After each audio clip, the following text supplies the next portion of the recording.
हमन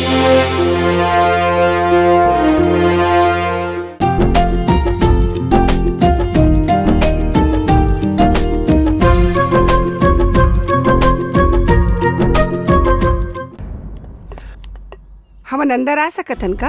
हाँ? अरे राम राम। आओ सगा, आओ बैठो बैठो।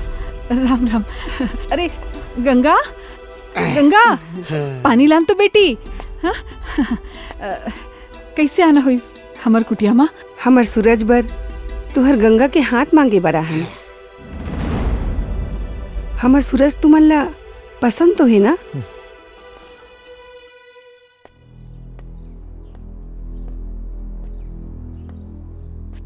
शंकर भैया मोर ऊपर भरोसा कर। मैं आप ले वादा करत हूँ जिंदगी भर गंगा की आंख में कभी आंसू नहीं आन दूंगा।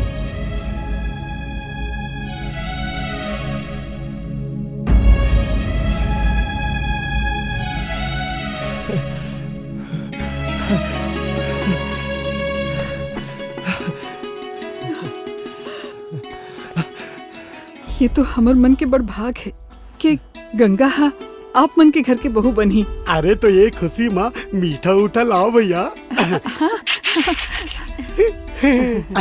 अब तो हमन समझी हो गए। शंकर बेटा जा तो छटकुन मीठा लान। हाँ फूफू। अरे रहन दो, भावर के बेरा में मीठा मीठा हो जाई तो ठीक है।